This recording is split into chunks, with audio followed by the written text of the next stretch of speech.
Picture this for a moment. You've just joined a new firm and you want to make a good impression. In fact, you really want to show people how good you are. You get settled in and you begin to find a way around both, virtually and physically, especially when working remotely, because onboarding remotely can be quite a new experience, even for the most seasoned professional. I mean, I know this personally as it happened to me in September 2020. But then, bang. Just when you feel like you're making progress, you have a series of difficult conversations and you feel like you're constantly getting shot down over whatever you need to do. It might be genuine or quite possible that people are just being difficult and stopping you from doing what you want to do. So what do you do? I mean, in this situation, it's easy to retreat, to go back into your shell. On Zoom calls, you turn your camera off and not voice your opinion. You just take a back seat. This is the easy route to go down. I mean, you may even start to wonder if you've made the right decision joining this company in the first place. This makes you feel bad, and in turn makes you feel sad. The problem is, going down this route of thought can be hard to backtrack out of, but what do you do? Being confident when in unfamiliar surroundings, like in a new company, can throw even the most confident of individuals completely off kilter.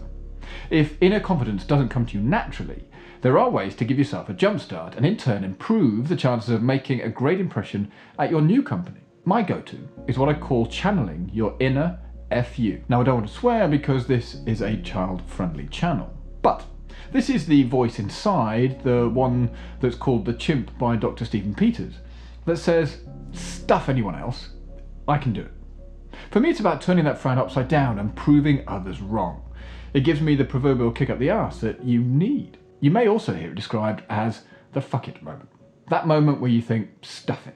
I'm going to do it whether anyone else likes it or not. But I'm very aware that channeling your inner chimp in a way that may not come more naturally to some than others. I mean, it's taken me a few years to be comfortable with this approach and, to be quite honest, quite a lot of self-discovery. In fact, do me a quick favour, please, and push the like button for me, will you? If you're in a positive mood, why not click the subscribe button and the bell as well, just so it wobbles, which means you'll get the notifications of any new content the moment it is released. In terms of self-discovery, I've talked about how therapy was one of the best things I ever did and encourage everyone to do it too. If you'd like to hear my story, watch this video here. Before we dive into how to give yourself confidence, it is important to remember that when starting a new job, everyone wants you to succeed. Let me repeat that. Everybody does want you to succeed, even if it might feel like that's not true at times. The pandemic has meant more of us are working from home and we can easily get lost in our thoughts. Now, this is never a good place to be. That's why knowing your new colleagues want you to succeed is hugely important. Even asking your boss or colleague for moral support is never a bad thing. And they're also more likely to pass on some thoughts and insights into what makes others tick, which can help you navigate even the most tricky conversations. So how can you give yourself confidence, especially when starting a new job? Without overcomplicating things, here are my 5 ways to keep nerves at bay, ease your fears, and feel more confident at your new job. Number 1, and relax. Quite simply, walking into a new job full of tension, and not only will you stress yourself out, but you'll put everybody else on edge too. Your attitude will be a direct reflection of how your body is reacting. So being short or snappy with people is a direct reflection of holding tension in your body, and this isn't good. A byproduct is you'll also be less inclined to open up with new colleagues because you're in self-protection mode. In turn, you won't be in a good place to do great work because you'll also be so focused on yourself. This is where nothing happens in isolation because your body is a great mirror for how your mind is feeling. And so if your body is tense and anxious, there is a good chance it's because this is how you're feeling. If that's the case, relax. Take a moment. Loosen the shoulders. Breathe naturally. Listen to your body.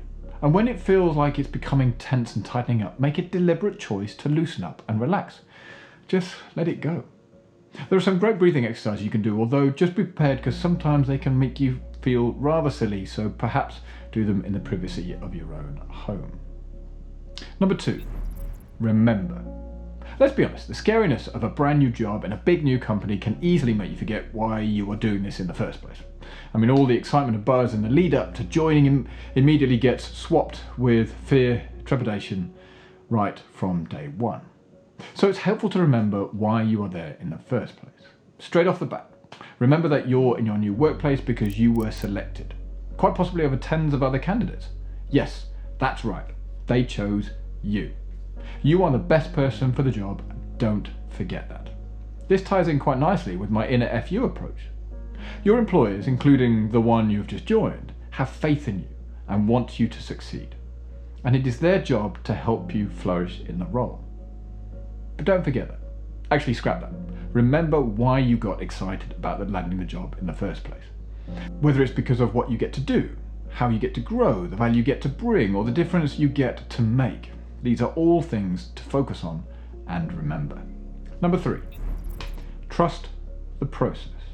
In any new role, there's pressure to perform right from the start, whether that means finding the best solutions, providing the right answers, or just simply impressing the right people.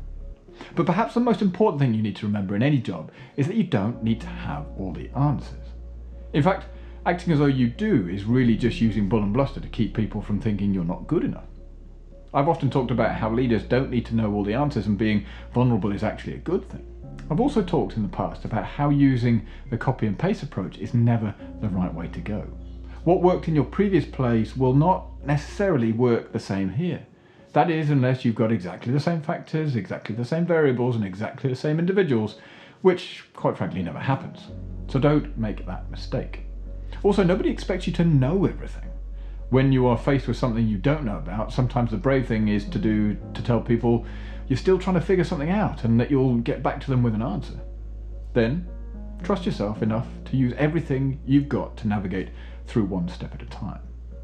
Number 4 is we're all people. One of the elements of fear in starting a job is comparing yourself to others. Now please stop that right now. Comparing yourself to everyone around you and thinking that they are better than you is quite simply a destructive thought process. This is of course just your brain making stuff up. I mean, everyone around you is incomplete and imperfect, and everyone has their own strengths and weaknesses, wins and losses, history and potential. By comparing yourself to those people and automatically making them better in your mind is just a strategy to keep you small and afraid.